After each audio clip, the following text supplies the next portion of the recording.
வணக்கம். நான் உங்க friend Jaya Srinivasan. Welcome to veggies recipe. நம்ம மார்கழி மாசத்துக்கான பிரசாதம் ரெசிபிஸ் பார்த்துட்டு இருக்கோம். அந்த வரிசையில இன்னைக்கு பெருமாள் கோவில்ல நமக்கு பிரசாதமா தரக்கூடிய அரிசி உப்புமா பண்ண போறோம். எந்த அளவுக்கு நல்லா உதுருதுரா வந்திருக்கு பாருங்க. நல்லா பொல பொல பொல பொலன்னு இருக்கு. இது குக்கர்ல பண்ணாலும் இது மாதிரி வரும், இல்ல நம்ம மூடி வச்சு நம்ம அப்படியே வதக்கிண்டே இருந்தாலும் இதே போல நல்லா உதுருதுரா வந்துரும். இந்த உப்புமாவை நம்ம சாதாரணமா ஒரு கடாயிலையும் பண்ணலாம், இல்ல ஈஸியாவும் குவிக்காவும் ஆகணும் அப்படின்னா நம்ம குக்கர்லயும் பண்ணலாம். நல்ல உதிரியா ரொம்ப டேஸ்டா இருக்கும். இந்த உப்புமா பண்றதுக்கு அரிசி ரவை தேவைப்படும். கோவில்ல அரிசி நொய்யில கூட பண்ணிடுவா. ரவையா இருந்தது அப்படின்னா சீக்கிரம் வெந்துடும், இந்த டெக்ஸ்டரும் இன்னும் நன்னா வரும். இந்த ரவா எப்படி பண்றது அப்படின்னு நிறைய வீடியோஸ்ல நான் காமிச்சிருக்கேன். இப்ப நான் ஜஸ்ட் சொல்றேன், நீங்க அது ஈஸியா பண்ணிடலாம்.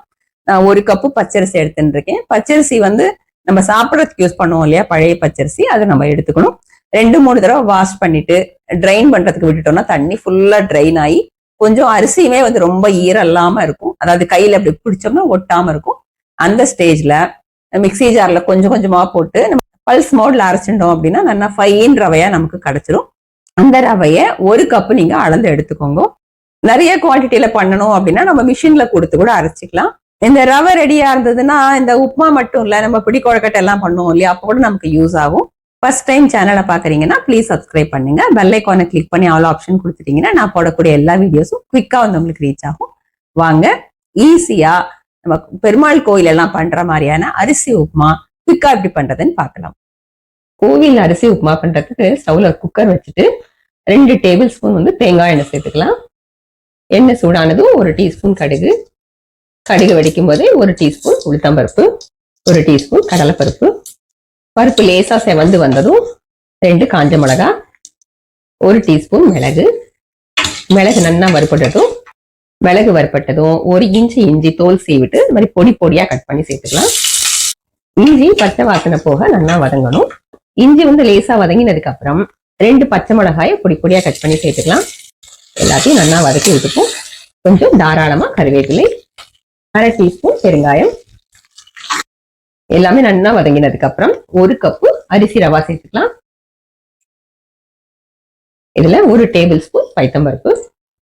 ஸ்டவ் ஃப்ளேம் சிம்ல வச்சுட்டு இந்த அரிசி ரவையை நல்லா வறுத்துக்கணும். நம்ம எந்த அளவுக்கு வறுக்கிறோமோ அந்த அளவுக்கு அரிசி உப்புமா உதிரா வரும். ஒரு 4-5 நிமிஷத்துக்கு இதை நல்லா வறுத்துக்கணும். ஒரு 5 நிமிஷத்துக்கு நல்லா வறுத்திருக்கேன். ரவா பாருங்க லேசா கலரும் மாறி இருக்கு. நம்ம ரவா அளந்து எடுத்தோம் இல்லையா, அதே கப்ல 2.5 கப்பு ஜலம் சூடு பண்ணிருக்கேன். வெந்நீரை இந்த ரவால விட்டுக்கலாம். தேவையான அளவு உப்பு, ரவா அளந்து எடுத்த அதே கப்ல 1/2 கப்பு தேங்காய் துருவல், எல்லாத்தையும் நல்லா மிக்ஸ் பண்ணி விட்டுப்போம். நல்லா கலந்து விட்டாச்சு. இப்படியே ஸ்டவ் ஃப்ளேம் சிம்ல வச்சுட்டு மூடி நம்ம வேக வச்சோம் அப்படின்னாலும் வெந்துடும். இல்லைன்னா நம்ம ஈஸியா இருக்கும், குக்கர் மூடியை மூடிட்டு 2 விசில் வர வரைக்கும் நம்ம வேக வச்சு எடுத்துக்கலாம்.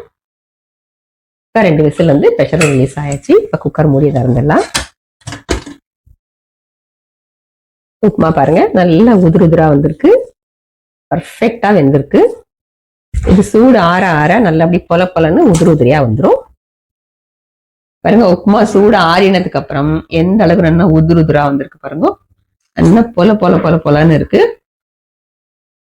இது குக்கர்ல பண்ணாலும் இது மாதிரி வரும், இல்ல நம்ம மூடி வச்சு நம்ம அப்படியே வதக்கிண்டே இருந்தாலும் இதே போல நல்லா உதிரா வந்துடும். கோவில் அரிசி உப்புமா ஈஸியா ரெடி ஆயிடுது. எந்த அளவுக்கு நல்லா பொல பொலன்னு உதிரா வந்திருக்கு அப்படின்னு நம்ம பார்த்துட்டோம். பெருமாளுக்கும் நைவேத்தியம் பண்ணியாச்சு. இப்ப நம்ம பிரசாதம் எடுத்துக்கலாம்.